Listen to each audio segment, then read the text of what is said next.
आपकी वाइफ आपसे मेंटेनेंस बढ़वा सकती है, इसका डर हमेशा रहता है ना आपको। पर इसका सॉल्यूशन अगर आपको आज मैं दे दूं और सिर्फ इसका सॉल्यूशन नहीं दूं बल्कि ये बता दूं कि कुछ वक्त बाद फ्यूचर में कोर्ट्स आप सपोर्ट करने लगी हैं कि आपका मेंटेनेंस देना भी बंद हो सकता है। आज का जजमेंट इसी बारे में बात कर रहा है। देखिए, सबसे ज्यादा जो तकलीफ होने लगी है ना अभी पुरुषों को झूठे केसेस के अंदर, वो सबसे ज्यादा हस्बैंड्स यही चीज फेस करते हैं कि पत्नी जो है वो झूठ बोलकर, प्रताड़ित करते हुए, गुस्सा दिखाते हुए, कोर्ट का सपोर्ट लेते हुए, जेल की धमकियां दिखाते हुए उनसे कैसे भी करके पैसा वसूल लेती है। अब इसको रोका कैसे जाए?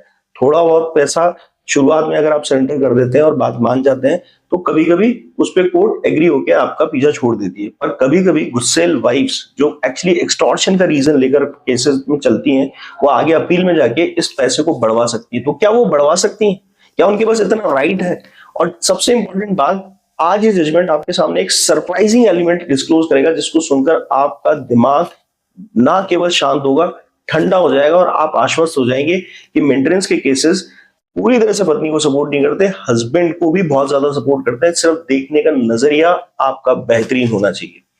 इसीलिए दोस्तों, ये ऐसा होता क्यों है ये समझना बहुत जरूरी है। ये ऐसा इसलिए होता है कि आपको नहीं पता है, यही आपका सबसे बड़ा नुकसान है।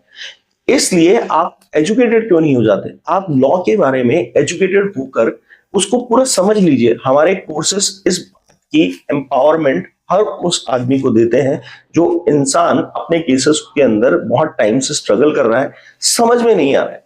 आपका समझना केस के अंदर इंपॉर्टेंट क्यों है? वो इसलिए है क्योंकि आप अपने केसेस को बेहतरीन रिजल्ट्स पे ला सकते हैं। आप चाहे वकील रख के लड़ रहे हो और बिना वकील रख के लड़ रहे हो। क्या ऐसा हम हमारे कोर्सेज में करते हैं? ये सबसे इंपॉर्टेंट बात है।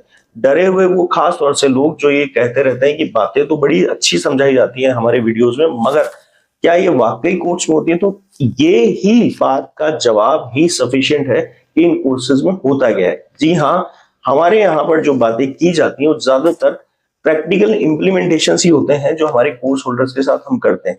और आज जो मैं आपको बता रहा हूं ये भी कोशिश हम कर चुके हैं। तो इस सारी चीज के लिए इंपॉर्टेंट है कि आप ये भी समझ लीजिए कि आपसे पहले जितने भी लोगों ने इन कोर्सेज को ज्वाइन किया है वो लोग बहुत एम्पावर्ड है, स्ट्रांग है, और काफी लोग अपने केसेस से निकल कर भी आ चुके हैं काफी हद तक अपने दम पर। और ये सिर्फ पावर है नॉलेज की, विजडम की। आप अगर इस वक्त किसी कानूनी समस्या में समाधान चाहते हैं तो हमारी वेबसाइट है legal.rz.com। वहां जाकर आप ज्वाइन कर लीजिए और वहां से आप कोर्सेज का भी एक्सेस ले सकते हैं और अपॉइंटमेंट भी बुक कर सकते हैं, जैसी आपकी मर्जी और श्रद्धा है। अब मैं आता हूं इस बात पर कि असल में ये जजमेंट क्या था। देखिए, पत्नी की कोशिश मैक्सिमम पति को एक्सटॉर्ट करना होता है झूठे केसेस के अंदर। एविडेंसेस ग्राउंड पर नहीं होते हैं, कोर्ट में दिखाए नहीं जाते हैं, और ट्रायल कोर्ट्स के अंदर बहुत ज्यादा केसेस होने की वजह से ये बेनिफिट दे दिया जाता है पत्नियों को कि ठीक है, केस लगाए हैं तो पैसा ले जाओ, क्या करें अब। तो उसका रीजन सिर्फ यही है कि इतने नंबर ऑफ केसेस के अंदर उन्हें जल्दी जल्दी निपटाने का चक्कर होता है। हालांकि काफी लोग इस बात से सहमत भी नहीं होंगे कि साहब मेरा 4 साल में निपटा, मेरा केस 5 साल में निपटा। फिर मैं यहाँ पे वही बात जोड़ूंगा, आपकी कम एजुकेशन की वजह से। तो इसके लिए तो फिर मैं आपको पहले समझा ही चुका हूँ। इंपॉर्टेंट क्या है? इंपॉर्टेंट ये है कि क्या इसका कोई बेनिफिट पति को मिल सकता है, मिलता था या मिलता रहेगा? जी हाँ, बिल्कुल मिल सकता है। आप इस पूरे मैटर को समझिए। देखिए क्या हुआ, पति की 58,000 समथिंग इनकम थी, काट पीट के, यानी ये पूरी की पूरी जो है ग्रॉस इनकम है, नेट नहीं है। नेट इनकम उसके हाथ में 45,000 रुपए उसने कोर्ट में शो कर दी। कोर्ट ने भी इस बात को उपयुक्त समझते हुए बकायदा 7500 रुपए के आसपास सफिशिएंट अमाउंट पति के खिलाफ बांधा, पत्नी को दिलाया। और उसके अंदर पत्नी उसके अंदर कुछ इमोशनल एंगल्स लेके और उस कोर्ट के केस के खिलाफ, यानी ऑर्डर के खिलाफ, तुरंत चली गई हाई कोर्ट कि नहीं, मेरे को तो कम मिला और मुझे अब चाहिए 30,000 रुपए।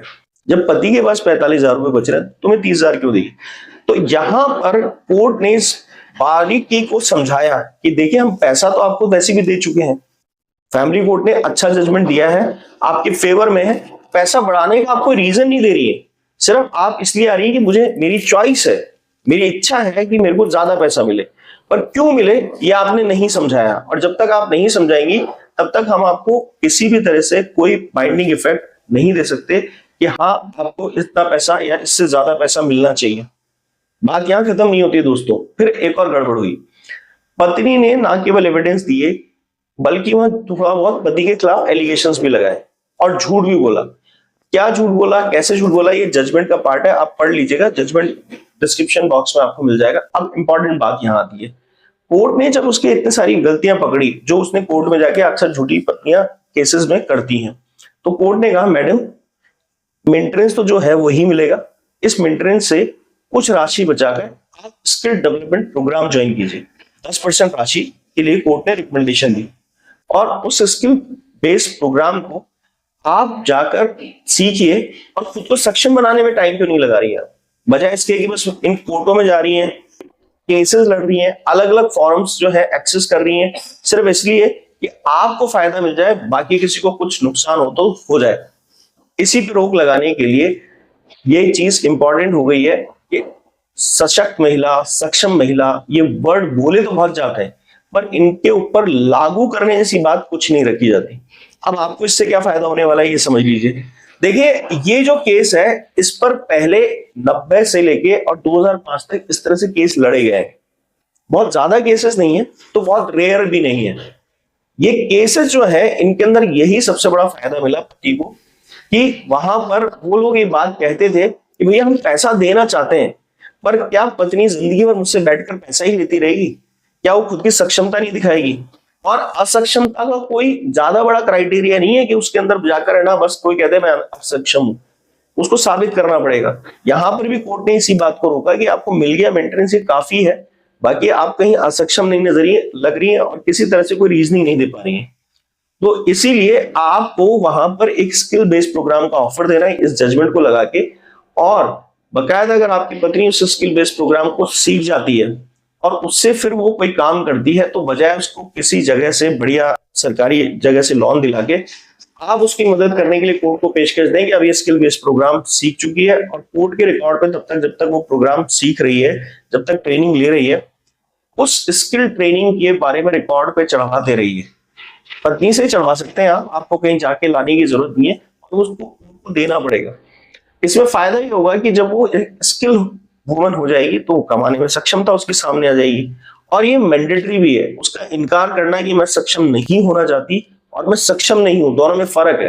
वो सक्षम नहीं होना चाहती, इसकी रीजनिंग ये है कि वो सक्षम है पर वो कोर्ट के सामने ऐसा रिजेम्बलेंस क्रिएट करना चाहती है कि मैं सक्षम नहीं हूं। तो दोस्तों यहां से मुझे लगता है कि काफी कुछ आपका मैटर कवर हो गया होगा। 125 जो है वो किसी भी तरह से मेंटेनेंस का सॉल्यूशन नहीं है, वो सिर्फ तकलीफ में आई हुई महिला के लिए एक प्रोविजन है। मेंटेनेंस हर महिला को प्रसाद की तरह नहीं मिल सकता।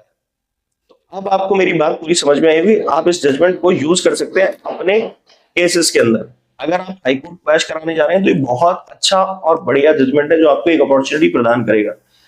आपको ये वीडियो अच्छा लगा, लाइक करें, शेयर करें, सब्सक्राइब करें। धन्यवाद।